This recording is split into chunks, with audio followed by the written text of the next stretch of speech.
A ver, ¿qué tal? Muy buenas tardes a todos. Estamos en el curso de Perú, Proceso Histórico Mundial.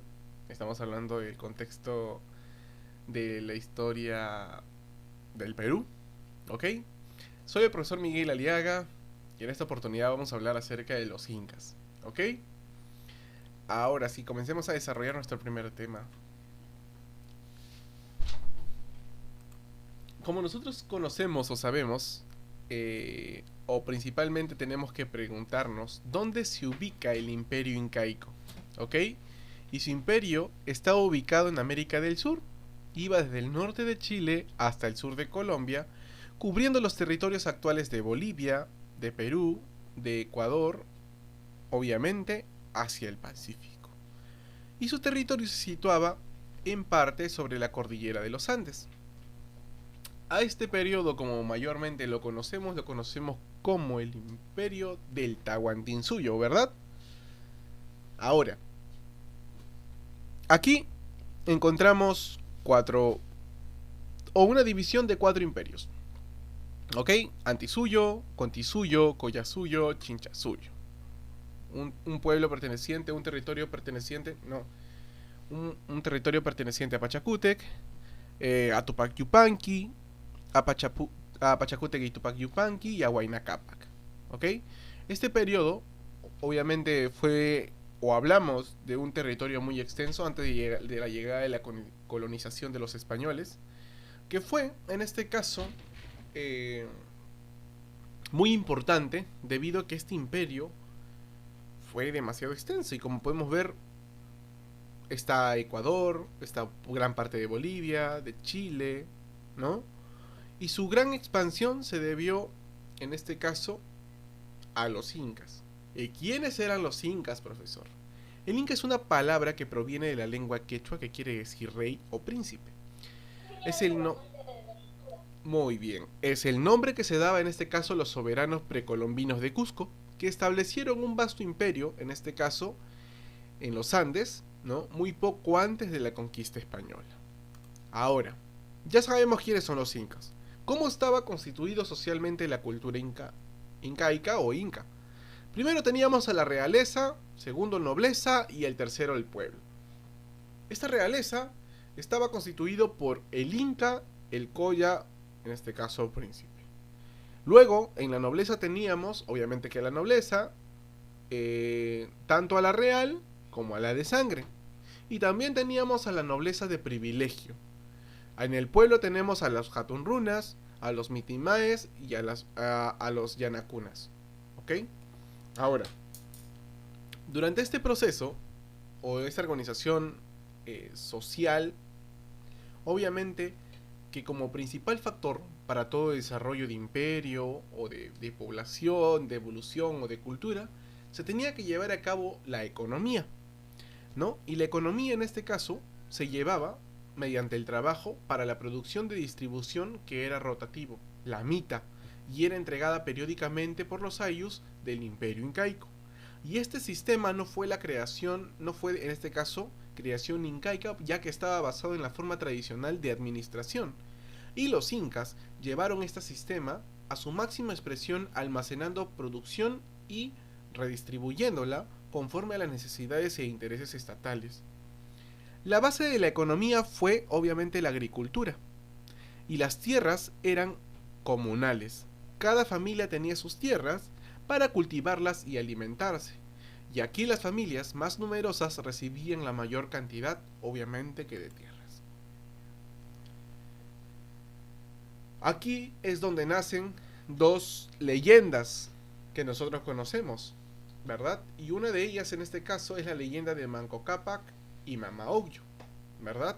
En búsqueda de la tierra prometida, se podría decir. Donde el Inti, el dios del sol, viendo el estado penoso de los hombres, creó una pareja, y esta pareja era Manco Cápac y Mama Ocllo, y les coloca un cetro de oro y les ordena construir un gran imperio donde ellos enseñarían a los hombres las reglas de la vida civilizada y a venerar a su dios creador, el sol. Pero, pero antes, Ayarmanco y Mama Ocllo, en este caso, debían fundar una capital. Ahí es cuando Inti les confía el bastón de oro diciéndoles esto: desde el gran lago, a donde llegarán, marchen hacia el norte. Cada vez que se detengan para comer o dormir, planten este bastón de oro al suelo. Allí, donde se hunda sin el menor esfuerzo, ustedes construirán Cusco y obviamente dirigirán el Imperio del Sol. Aquí, mediante esta primera leyenda, ya conocíamos cómo se iba a constituir. Hace un momento estábamos hablando del pueblo, ¿no? Y de ciertos trabajos que en este caso tenían que hacerse. Y una de las palabras que más, en este caso, o que más se remarcó o que nos llamó la atención por mencionarla, era la mita. Y nos tenemos que preguntar en qué consistía la mita, ¿no? La minca y el AINI. La mita era un sistema de trabajo a favor del Estado, donde se movilizaban multitudes de indígenas a trabajar por turnos de 3 meses en labores de construcción de caminos, como puentes, fortalezas, centros administrativos, templos, acueductos, explotación de minas y entre otro tipo de trabajos. La minca, ¿no? O minga, es el trabajo que se realizaba en obras, en este caso, a favor del Ayllu o del Sol, que era el Inti.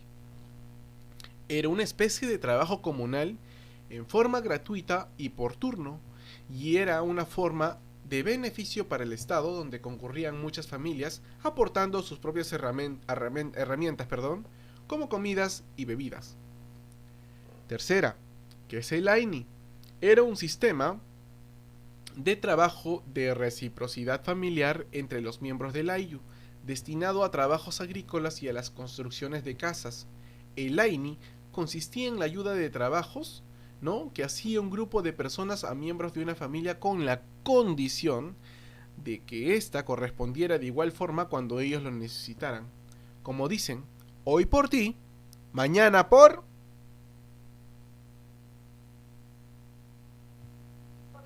Muy bien, por mí. Excelente. Y en redistribución se servían comidas y bebidas durante los días que se realizan estos trabajos. Y esta tradición continúa en muchas comunidades campesinas del Perú, ayudándose en las labores de cocina, de pastoreo o de construcción de viviendas. O incluso, miren, ¿no les ha pasado a ustedes que cuando tal vez las personas que han construido su casa llaman a sus tíos, a sus primos, para que les ayude, por ejemplo, en el llenado de techo o en el llenado de columnas? ¿Alguna vez han sido testigos de eso? ¿En familia, por ejemplo? ¿Nunca? ¿Nunca han hecho? Ok, ya, eso se le llama AINI, pues, ¿no? Porque ustedes saben que si tu papá, por ejemplo, ¿no?, llama a sus hermanos, por ejemplo, varones, obviamente que en este caso van a ser el hecho de que los van a ayudar a tu familia, y tu papá cuando sea llamado también tiene que ir, ¿correcto? Ahora, ya conocemos estos tres conceptos. Estos eran los vestigios de los incas, ¿no? Se podría decir, en este caso, era todo el camino del trayecto de cómo llegar, en este caso, a la tierra central, que era Machu Picchu, ¿no? El camino inca, como pueden ver, el río Urubamba, ¿no? Como pueden ver tal en la pantalla, está estructurado este mapita. En este caso, si quieres llegar al Cusco, ya sabes, imprimes tu mapa y vas caminando. Así, sin ningún problema. Ya sabes cómo llegar. Ya sabes cómo llegar. Así que aquí de todo es a pie. ¿Ya? Si quieres conocer la ciudad de los incas. Aquí tenemos, por ejemplo, lo que es el sector urbano, ¿no? Las terrazas del sector agrícola. Un poco más de en este caso, de la visión de cómo era el Cusco, cómo es el Cusco hasta el momento, pues. Del ferrocarril, de las terrazas de cultivo, ¿no?, como podemos ver en la zona inferior, el Templo del Sol, el Templo de las Tres Ventanas, la Casa de los Guardianes, lo que era la plaza principal y la Casa de los Talleres. Cosa que, obviamente, cuando viajes te van a decir con mayor, se podría decir con mayor desarrollo. Esta es la ciudad, en este caso de los incas, la ciudad de Machu Picchu, ¿ok? Y lo que generalmente suele verse al momento de llegar, a través de pie. Y, bueno, a pie es el único medio de cómo puedes llegar a Machu Picchu. ciertas fotos, ciertas imágenes de lo que era el imperio en ese entonces Tahuantinsuyo y la organización que se tenía. El triple muro en este caso de Zigzag, de Sacsayhuamán. ¿Cómo? No, tenía planeado ir este año, pero no se pudo. Huinayhuayna era la zona de cultivo. Miren esa zona de cultivo, ve. ¿Qué más tenemos? El Templo del Sol.